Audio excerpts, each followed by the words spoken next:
Okay, everybody, welcome to Nova Scribes. It's nice to have you back. I'm very pleased to welcome Doug Hensch.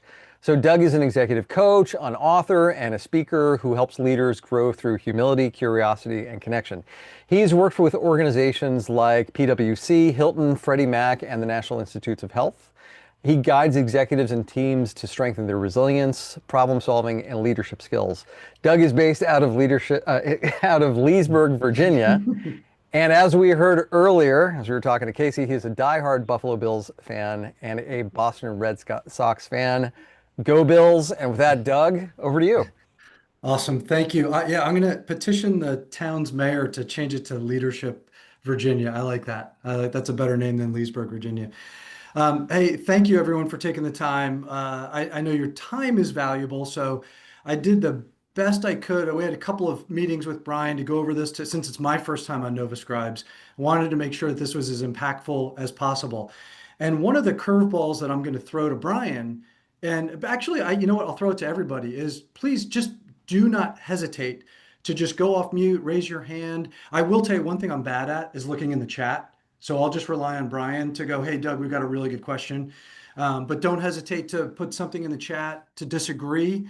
I mean, we're here to learn better conversation skills. And I think a big part of that is we're not always going to agree about things. So I'm all for telling me that I'm nuts. Okay. I mean, you already know I'm nuts. I root for the Buffalo Bills. So with that said, let me get this share. Do I have share capabilities, Brian? I'm ready to go. You made me one of those people. All right, cool. All right. Make sure I do this the right way. And give me a thumbs up, Brian, if you see it. Awesome. Okay. So, Casey, we were on the call, the three of us, Brian, Casey, and myself were on the call for a couple minutes before everyone joined. And Casey said, I bet there's an interesting story to how you got here. I don't know if it's interesting, but I will tell it anyway. So I guess it's about 11 years ago, and I was with my kids my two boys who are in middle school, and we were watching the debates between Hillary Clinton and Donald Trump. And I think about 15 minutes into it, I turned it off and I said, this is not the way we behave. This is not the country I grew up in. And we've lost, I think, the ability to speak with each other and to disagree. And then the floodgates opened for me in terms of my learning to like what is an effective way to have better conversations, better disagreements. And I just head first into the research, and I hope some of that comes out. Now, what we're going to be talking about in the next, 54 minutes or so is scratching the surface. I do hope that I pique your interest so that you go and do a little more research yourself. But I also want you to walk away with a couple of, I think, simple things that you can do to be a little bit more effective when you disagree with somebody. And by the way, I think you can bring these skills to just about any conversation. All right. And Brian, I will tell you, just again, interrupt me if there's something I'm missing in terms of the chat or hands up or something like that. Awesome. Cool. All right. So, question I have for you is, and I will specifically look in the chat for this, or if you want to go off mute, how often has someone convinced you to change your mind about a deeply held belief? Feel free to throw it in the chat, go off mute.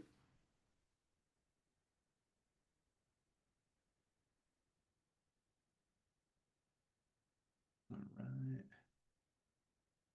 Let's see. Once a year. Who is that? Who is once a year? Rarely. Yep. Thanks, Rachel. Once a year. You need to teach me. Is that Brian? All right. Good for you. Yep. It has happened. It's rare. Not very often. I think that's the standard. Rare. Uh, Not sure that I log that mentally. Yep. About once a month. Good for you, Amy. All right. Um, so I think that one of the things that we've got to talk about is if that is your goal, if that is your aim, that's a difficult way to jump into a conversation because we'll talk about some of the research and some of the foundational qualities of when we go into a disagreement, a difficult conversation, why actually trying to convince somebody to change their mind, particularly if it's something that's emotional for them, is probably not the best way to approach this. So in terms of our purpose for today, I love looking at the research. What are the psychologists, the scientists telling us? So we'll look at some research informed techniques to design to help you navigate to be a little bit more effective. All right. So in terms of an agenda, real quickly, we'll talk about some of these foundational qualities about, and I do believe that when we enter with humility and curiosity, we're going to be more effective. And then let's try to figure out what are some structured ways that we can go into more difficult conversations. So in terms of the foundation, I started off with the first two, and I'll describe the first one. Just that people want to feel safe. It's a universal need. People want to express their opinions, their beliefs, the facts as they see them in a way that's not going to get them punished, ridiculed, thrown out of the group, whatever it might be. So when we think about that, and this one, which is they want to be heard, and these were the first two that I held on to for a couple of years. And my, oops, sorry about that, went a little too fast, but feeling heard, right? That's that the other person actually is taking the time to listen. They understand what's coming out of my mouth. They may be asking follow-up questions, you name it, but they definitely hear. And then this last one is something that I just really thought I feel like I'm missing something here. And my idea was to say, hey, let's also look at making sure that people feel understood. And my belief, based on the research, is that if we don't have these three things in place, you're probably not going to make a lot of progress with the other person in terms of a productive dialogue.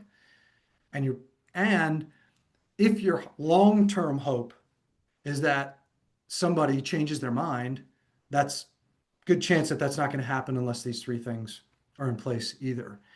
And what I would also argue is that by bringing humility, intellectual humility, and curiosity to these conversations, number one, we are sending a signal that we are willing to change our minds.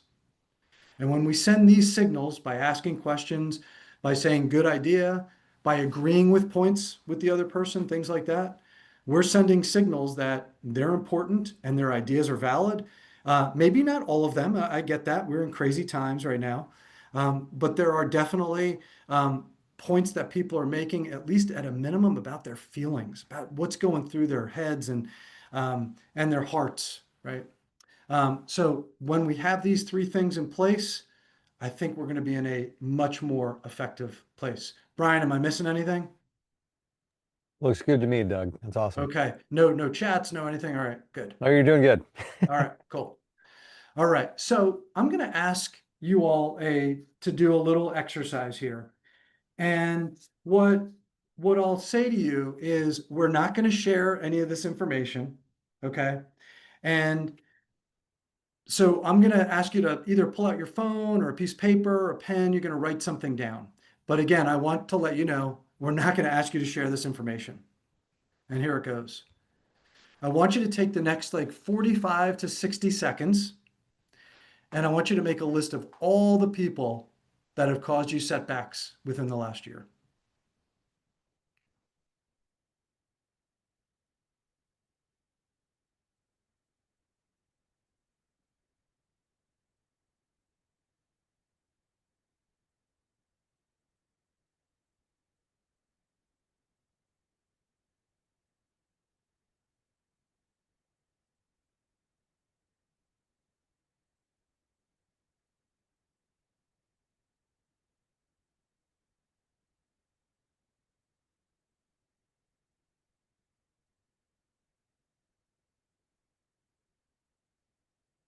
All right, just another couple seconds.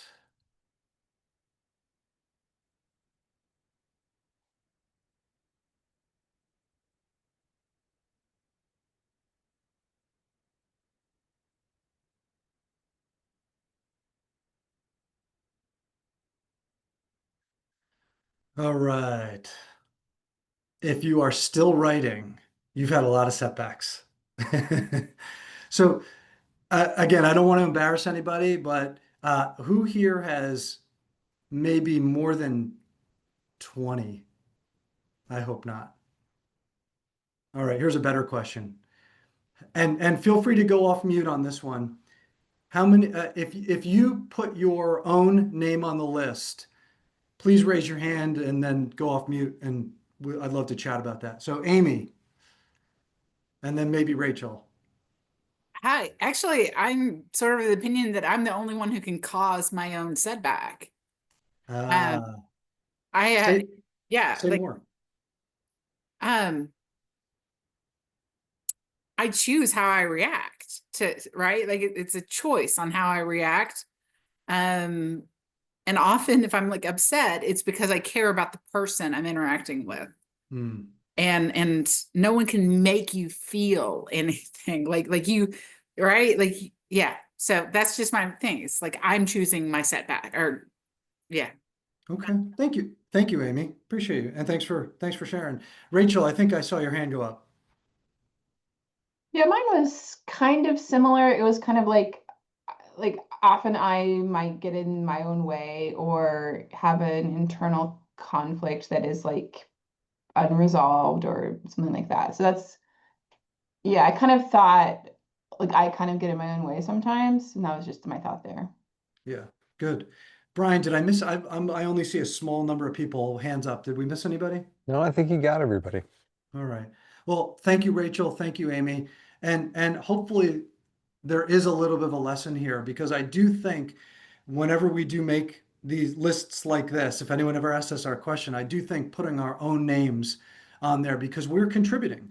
No matter how poorly someone else is treating us, we do have some level of ability to react. I mean, I do think that there are certain times when there's, stimulus and response. That happens, right? You're tired, you're hungry, you haven't slept, you're lonely, whatever, and that we're not always at our best. But what we want to do is get to a place where, stimulus and response have a gap between them, and we have a better place of choosing how we respond.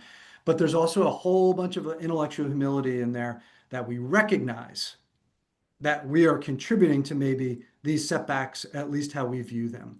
And what I hope that we find out is that we can apply a little bit more of this and some curiosity, some intellectual humility and curiosity, um, in a nice little model, to be a little bit more effective, so that so both parties walk away feeling a little bit more, a little bit better, like things went well. So all the credit in the world goes to Mr. Torello for this. Okay, because we were going over this, and I had a different acronym, and I said, Brian, I don't like this, because one letter in the acronym was actually explaining two concepts, and Brian said, well, hey, how about mask? And boom, just like that. So he gets credit for this.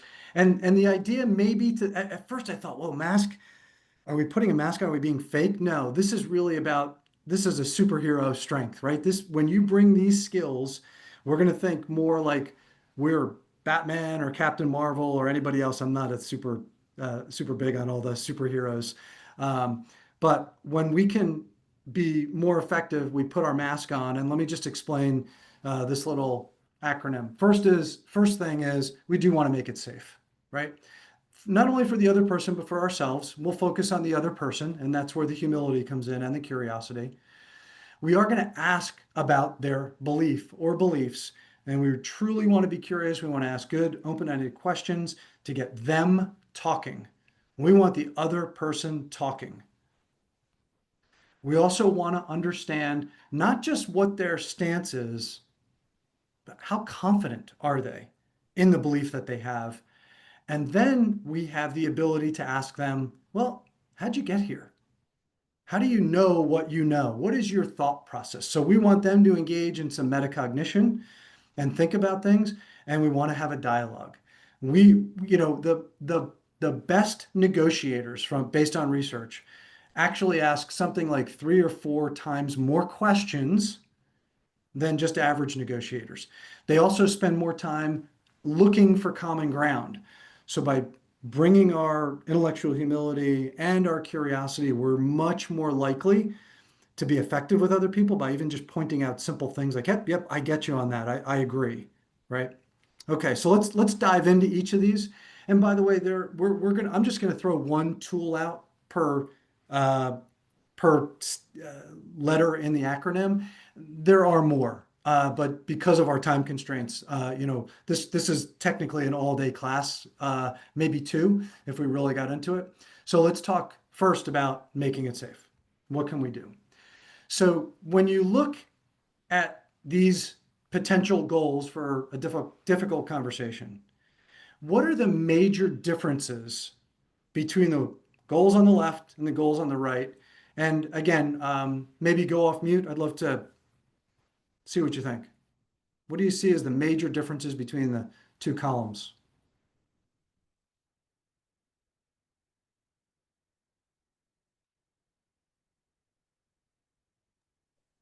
If we're all just coming off mute, left side looks more like understanding, right side looks like I'm right, you're wrong.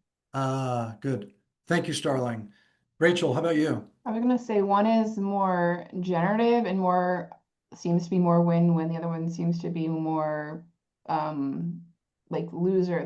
There will like someone will be Uh, loser, someone will be less happy. yeah, good. Thanks, Rachel. And I think VJ has his hand up. Yep, awesome. I did see that. Yeah, so left has the discovery with empathy and right lacks the empathy. Good. All And right. one more in chat. Amy says openness versus ego driven. Ooh, very good. I think yes, yes, yes, and yes to all these. I think they're great. So where I pulled these from, I'm actually a certified Crucial Conversations facilitator. So some of you may have seen this if you've read the book or been in the workshop. And the way that they refer to this is the ones on the left are healthy, the ones on the right are unhealthy. What I have noticed, and I was trying to do the math today, and I think somewhere between 500 and 600 people have gone through the workshops that I've facilitated. And part of the workshop is we have people share what is your difficult conversation and what's your goal. And with, let's say, 550 to 600 people, not one difficult conversation, I think, all of them we've been able to apply at least one or more of the goals on the left. Now, let me just pause for 1 second and talk. The ones on the right, I think it's fairly obvious why they would be unhealthy, but I do want to just pause real quickly and see if anybody disagrees or has a question about how could this be unhealthy? Donald. It wasn't so much how could this be unhealthy. It was a bit more of under the healthy, I see find the truth. And that implies right and wrong in my mind, like that there is a truth. Maybe because truth can be perspective. So I just like to hear a little bit more about find the truth. Yeah, fair. Thank you, Donald. But you go, yeah, Donald, what do you prefer? Let's go with Donald today. Cool. All right.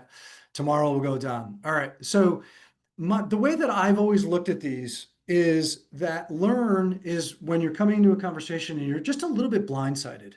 You're trying to understand like, wow, what is going on here? I don't have any real direction to go here, and I've got to be really curious. The way I've looked at find the truth is what at least is the other person's truth? What is it that's really driving them? What is, I have a hint that they're upset about something. I think I might have a hypothesis. And, I guess the way that I look at it, and I've never really thought about it this way, Donald, is that I do think about it as what's their truth. And then maybe we can get to our truth from there. So I've never gotten a more specific explanation than that, but that's where I'm at with it. All right. Anybody else? So Donald, a pushback or ask me if you'd like more information or. Well, yeah, the pushback is around find the truth. I do like to find the other person's truth. Okay. Versus find the truth. I see that as, okay, you and I are going to have a conversation and we're going to discover the truth. Starts to lean into that win or be right.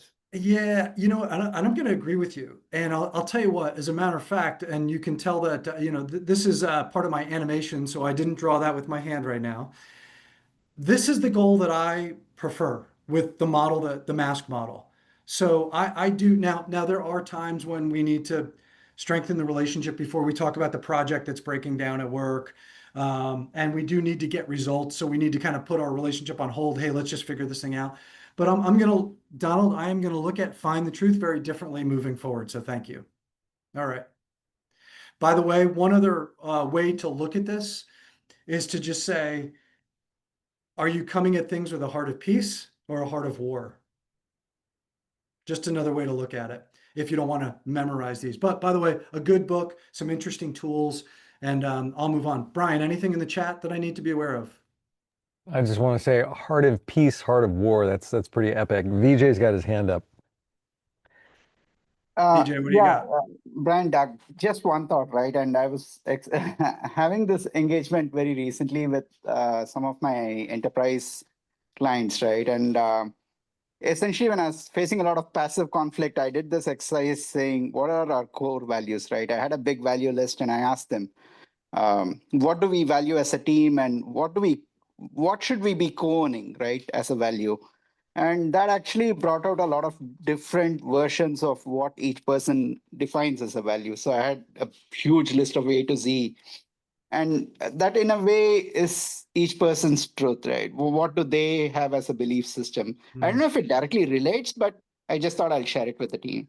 Yeah, that's good to know. And I think, yeah, by the way, the dynamics of a difficult conversation with multiple people can be very difficult, right?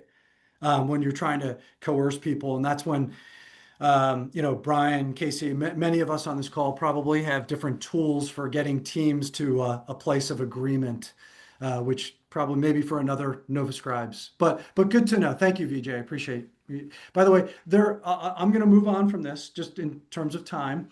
But there are other things we can do to create safety. But the reason that I find this one to be powerful is because when I remind myself in the middle of a difficult conversation, hey, Doug, what do you really want? And I really want to learn. I want peace. I want the other person to feel heard and understood and valued. And that usually helps me take my blood pressure down just a bit. So moving on, let's talk about asking for their belief. So let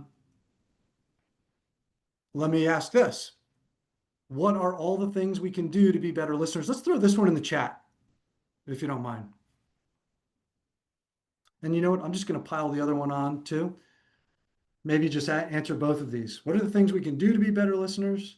And then what are all the things we can do to show that we're listening?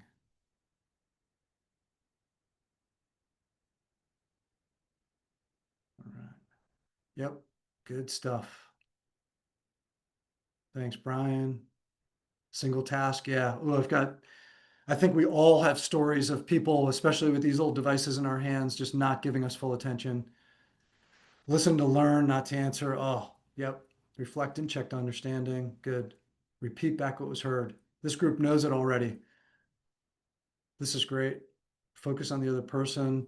By the way, I read something. I don't know how relevant this is, but I read something that apparently there was some reason, one of the sites that I frequent, that we do a better job of understanding that somebody else is telling the truth when we only hear them, but don't see them. I thought that was interesting. And the rationale for these researchers was that we spend too much of our brain power trying to interpret body language. And I thought that was really interesting because there's been so much written about, right? We need to understand the words they're saying, their tone, their pace, and whether they're blinking, looking away, all these other things, which I think can divert us from what actually is being said and the verbal signals. But by the way, I think. Can I just clarify on that? Yeah, sure. When I said nonverbal, I didn't mean interpret the nonverbals. Oh. I meant pay attention to them. Yeah. Oh, yeah. And I wasn't disagreeing with you. I was just, and I do think that there are, if I know somebody pretty well and their cheeks, I have a coaching client right now whose cheeks get red when he gets upset. I would not notice that if we weren't using Zoom, right? So it's a very good tell for me to say, hey, Mike, are you doing okay? Right? Because your words are not matching what I'm seeing, right? So thank you, Lynn. I wasn't shooting you down. Yeah. No, I know, but I just wanted to clarify. Yeah, good. Anybody else? All right. So I saw this a couple of times, and I read this in Super Communicators. If any of you have read that, that's one of my all-time favorites. I will tell you that really charted a new course for me, by Charles Duhigg, the guy who wrote The Power of Habit. I think Super Communicators was absolutely fantastic. So very simple model that he pulled from Gary Friedman and Jack Himmelstein in Challenging Conflict, and it's amazingly simple. Ask a question, summarize if they go on for a while, but if it's a sentence or two, paraphrase, right? One of the reasons that we don't actually parrot the other person is because that doesn't really demonstrate that you're understanding the meaning. And sometimes some people do have the ability to multitask a little bit and just repeat back what the other person said. So we want to give meaning back to them. Now, here's another interesting part. The next part is we ask if we got it right. And what Duhigg and Friedman and Himmelstein argue, and I feel like I can tell you I've witnessed because I've used this many times, is if you get it wrong, you don't get punished. You get more information. People correct you. What I'd like to do is just a simple demonstration of how this works. So I've recruited Brian, but before we go there, I know this is a really simple concept, but I just wanted to see if anybody had any questions or comments. I've got kind of a nerdy question for you, if that's all right, Doug. Yeah, nerd away. So Sam Kanner talks about mirroring specifically, and where it's the idea of, you might say something like, I really want to go to Taco Bell. Doug, what I hear you saying is you want to go to Taco Bell. That's that direct playback. You're saying that that's not as effective in demonstrating listening? Yeah, it may be effective, but if we're in a disagreement in particular, we're trying to demonstrate, not only do I hear you, I understand you, right? Because again, words can, he could be going there because he is angry at the last time he got bad service there and he wants to tell the manager, or he's really hungry. There could be different, maybe not the best example, but we really just want to get to meaning. We want them to know that we're trying. That's why I asked that second question, right? Like, how do we also show and demonstrate? And the way I think we demonstrate is by summarizing, or as Duhigg calls it, looping. Gotcha. Oh, can I hop in on this too? Yeah, sure. Hi, my name's Wendy. Sorry, I just can't be on video right now, but I'll just add in because I've looked a lot into this of like mirroring versus paraphrasing versus parroting and like the different reasons to do when. And I have my entire own opinion on this. But what I'll say is the AORTA, which is the Anti-Oppression Resource Training Network, when they talk about facilitating friction in particular, one of the things they talk about is mirroring can be, basically you want to use different strategies at different times. And so mirroring can be an effective strategy depending on how heated the conversation is and depending on who you're talking to. The other piece about it is that for my training with Resetting the Table, one of the things we talk about when we paraphrase, we still use their words and we try and get to like the heart of the meaning. And so they will use the language of reflecting, which is slightly different than paraphrasing, which is slightly different than mirroring. And Brian, I've read Sam Kanner's piece on like mirroring as well. And he actually has he has mirroring, but he has other ones too. But one of the things you have to be careful with, like relating to Amanda's comment of paraphrasing leading to fighting, is you don't want to interpret. So sometimes when people try and paraphrase, they end up putting their own interpretation on it. Or they turn into like a psychologist, or they end up trying to like infuse more meaning into it. So one has to be really careful when they're doing this sort of reflective or reflexive listening of like, whether it's mirroring or parroting or reflecting, of being careful that you're still staying within the meaning of what the person offered to you. So it doesn't have to be a word for word parrot, but you have to be careful not to interpret or to psychoanalyze or to And so that, Amanda, might relate to why paraphrasing has gotten you in trouble. I could say more about this, but this is your presentation and I don't want to take more time. So no, yeah. Thank you, Wendy. And the word diagnose came up for me too, that we don't want to diagnose the other person. 100%. Yeah. And it's interesting too, because I've read, and the authors, the psychologists are escaping my mind right now, but the authors of motivational interviewing talk about reflecting. And one of the things that they talk about is in their research, effective psychoanalysts will actually reflect 2 times for every question. And I do think that there's a similar thing going on here. And what I've noticed in my own coaching, as Brian mentioned, I'm an executive coach, is that when I reflect, when I paraphrase or summarize or loop, I seem to get more information out of people. There's just the first answer is never everything, right? Now, those are not also conversations where we're disagreeing. So it's a little bit different, but I do think the emotions come in. And Wendy, that was super helpful. Brian, anything else in the chat that we need to surface? There's a lot, but I don't think we need to surface it. We can move on. All right. All right. So Brian was good enough to, so I think everybody really knows this, but Brian, why don't we have a little fun? Sounds in good. the chat, what I'd like you to do is let's say, give us a score from 1 to 10, 10 being really good, 1's no good. And I want you to grade our acting. How about that, Brian? All right. Let's see who wins here. Because I will tell you, when Brian and I rehearsed this, Brian crushed me, and he probably will again. So a super quick example to have some fun. So, Brian, how are you feeling about the project? Well, I just don't like this vendor. They have horrible management practices. Their hourly rates are way too high, and they're unresponsive. I think we need to move on. So, Brian, it sounds like you think this vendor should be fired. Did I get that right? Yeah, I'm really nervous about delivering the product on time and to the level of quality that we all expect around here. I'm worried that our internal customers are going to lose faith in our team. All right. Vote away. Maybe we just let that go. Brian, maybe we just let that sit for a while. You get the Oscar, Brian. All right.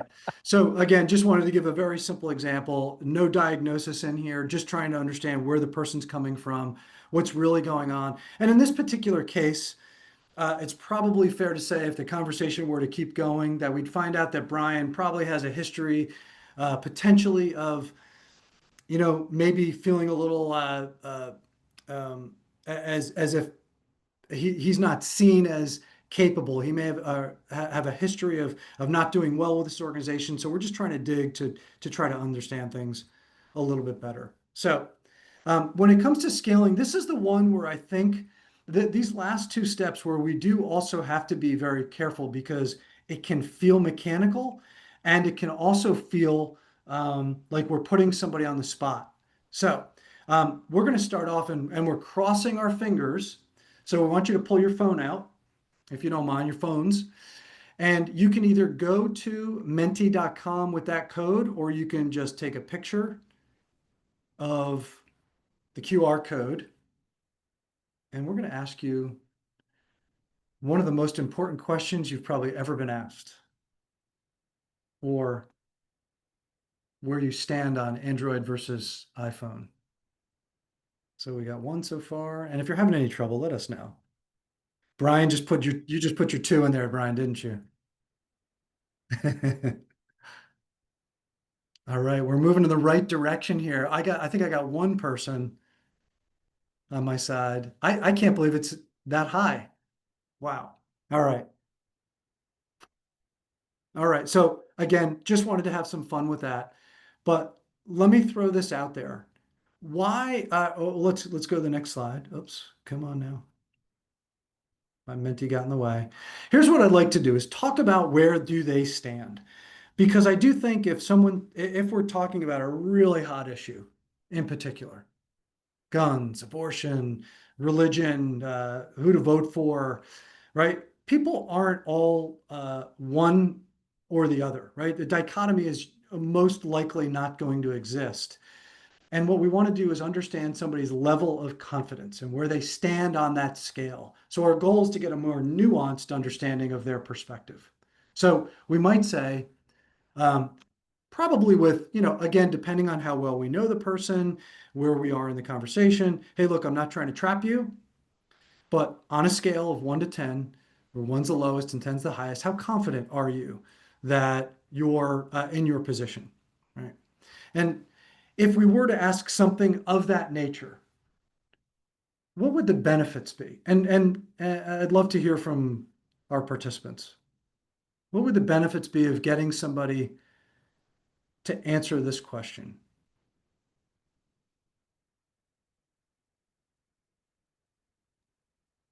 It's really easy to end up in a conflict with someone who, like, they dig in their position, but it's not a position that they care a whole heck of a lot about. And so it can help you understand, like, oh, if this is something they care a whole heck of a lot about or not, you can decide whether you want to engage the conflict.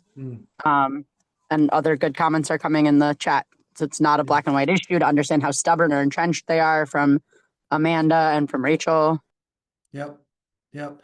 And, by the way, depending on how important it is to you, if somebody says I'm a 10 or even I'm an 11, right? Because you might get that on some issues. It just might not be worth your time, your energy. This might be one where you take an avoidance, or you just say, hey, that's I'm going to let this go, right? Thanks, Wendy. Brian, what else anything else in the chat? Yeah, from Donald, to shine a light on the possibility of an alternative perspective. Yep. And from Hiral, asks them a question that they likely haven't asked themselves. Ooh, all right. Yeah, all good answers. My go-to is we're putting them on a spectrum. Same, I think, similar to what we've heard. I also think, as per one of our respondents, that encourages self-reflection. And then the other thing is, at the end of the conversation, depending on if you feel if there's been some movement, you can ask it again. Hey, where are you now? Right? You started off here as a 6, and now you're a 3 or a 2 or whatever, or in a different direction. And you, by the way, can share your thoughts on where you were as well. Now, what are some of the risks? I'd love to hear if anybody, what do you think the risks might be of asking the scaling question? And I am open in the chat here. I'm thinking about the times where I've had people like physically take a stand in the room, and it can, kind of to Amanda's point, they can feel judged, especially if there's a vast majority of people on one side and then just a few people on the other side. That can feel a little isolating. Yep. Yep. Yeah, particularly if we're doing this in a group. Yeah, I agree. Yeah. And the where do you stand questions are fantastic that Brian just put out there. I would download those immediately if I were you. Good. So in chat, Lolita says decisions may have to be binary and can take too long. So Lolita, I'm not sure I'm understanding. Would you mind sharing a little bit more about that? That's interesting. If you can go off mute. Yeah. If not, totally understand. If you're not in a place you Go can for it, do that. Lolita. And if you're speaking right now, we can't hear you, although you are off mute. All right. No. And Donald, I agree, right? A 7, my 7 might be different than your 7. At a minimum, we do get a place for people to be, so we can ask follow-up questions, which I'll get into next. So all we're really hoping to do is just understand that they're where they are, where they put themselves on their own spectrum, and then we're able to follow up. So, in fact, that's what I kind of want to get to now is we want to know how they got to their 7, to their 6, to their 9, to their 11, if they want to keep talking, and if you feel like it as well. All right, so we're going to do another Menti here. See if I can get this going. So take a picture of the QR code again, or just go back, and it should be available. Brian, I think let me know if it's all right. It's working far out. What's your favorite question to ask?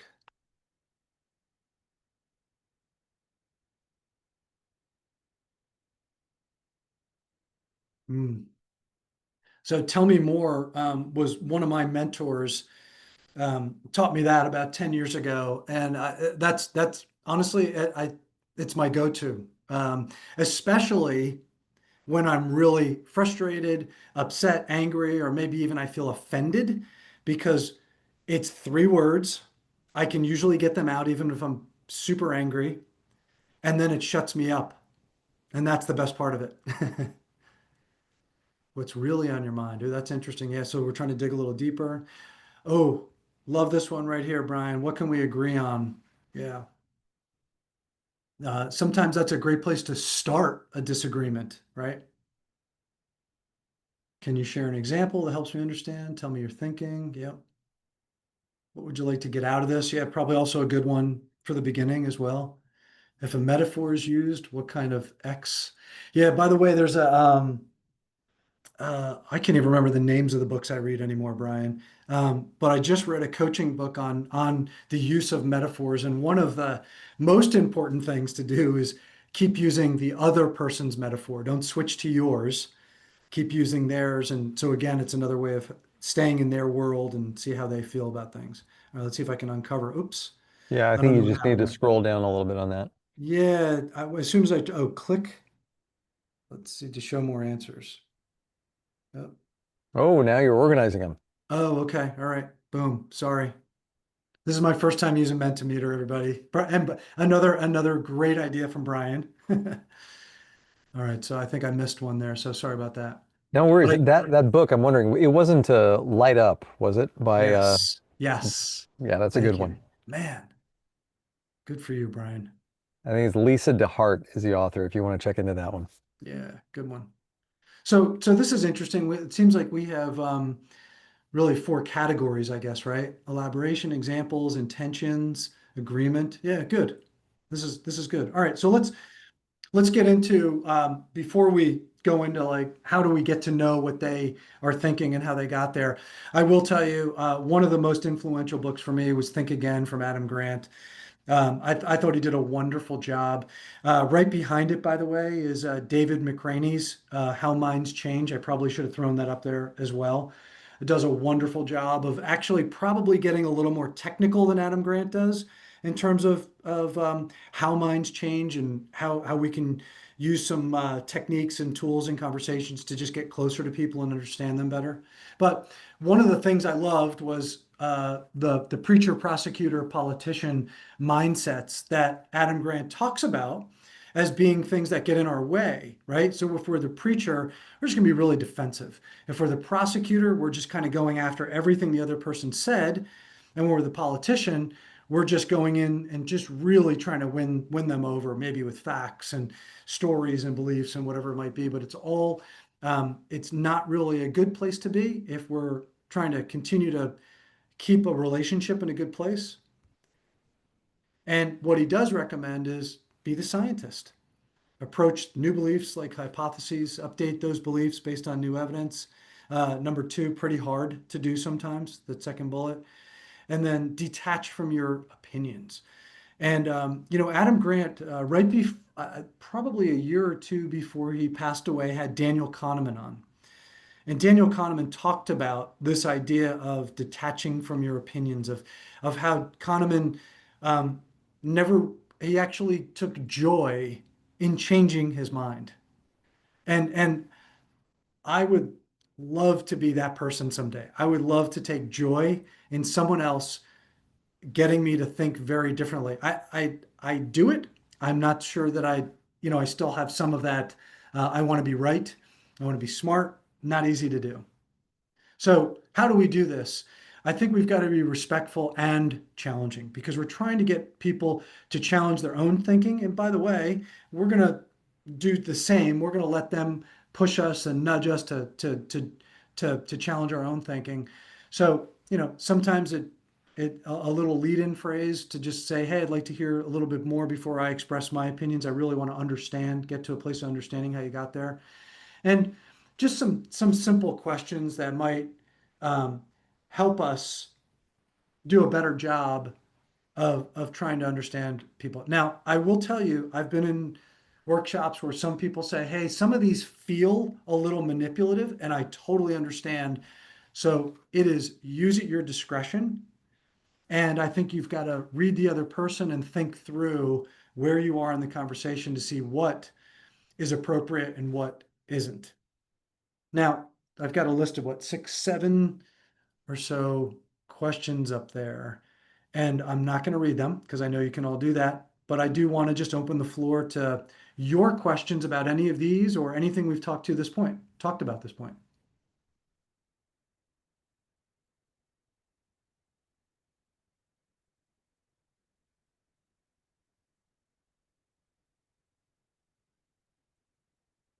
Do any of these really ring true for you? Or any of these, wow, I think I'm going to try this next time?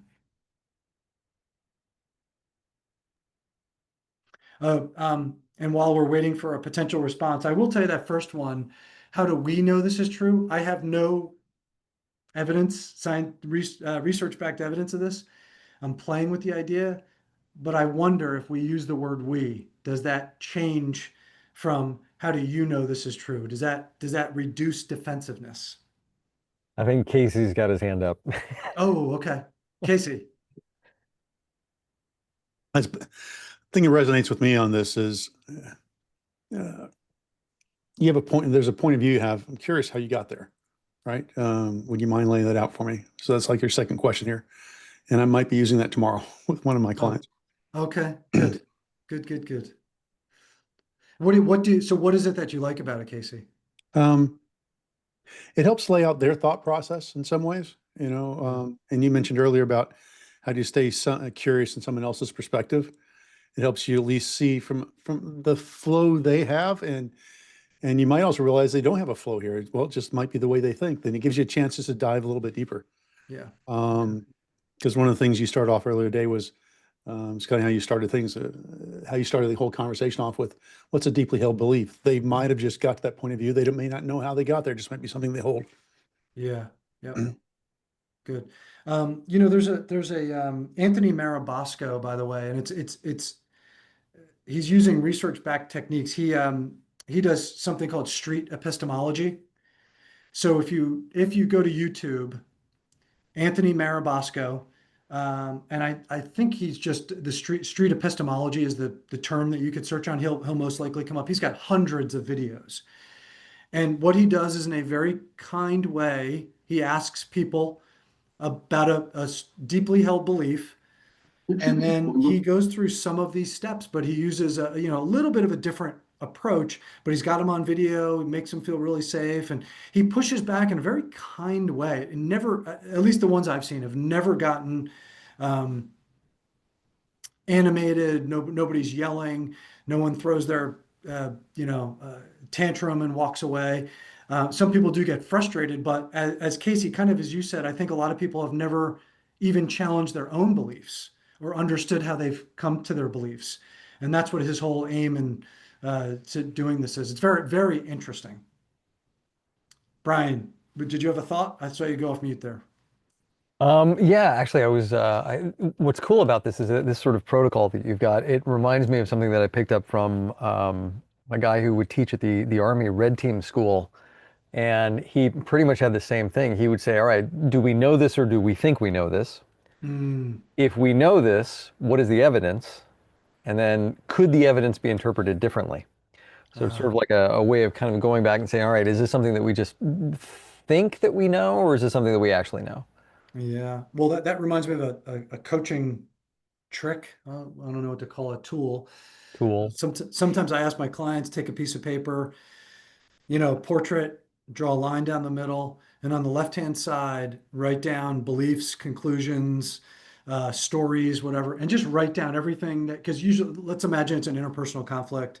I'm coaching Brian, he's in a fight with Casey, and just write down everything you think about Casey and what's going on here. Yep, he likes to throw, double-fisted punches, and, he's out to get me, on, and they usually fill up the page. And then I say, okay, now go to the right-hand side and write facts. And you are only allowed to write facts with no adjectives. And usually very few lines are filled up. So it's very similar. It just gets people to really go, wow, I'm jumping to some conclusions here quite often. Casey, I'm on your side, by the way. All Rightly right. so. Yeah. All right. Did I miss anything in the chat, Brian? No, you're good. Okay.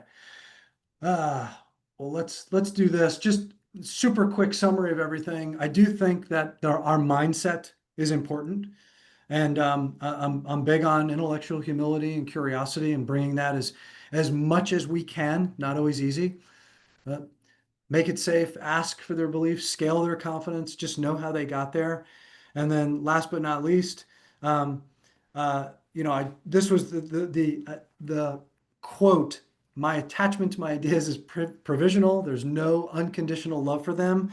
I just think it is an absolutely wonderful idea to aspire to. I'd like to get there, and maybe every once in a while I do, and I and I fall back.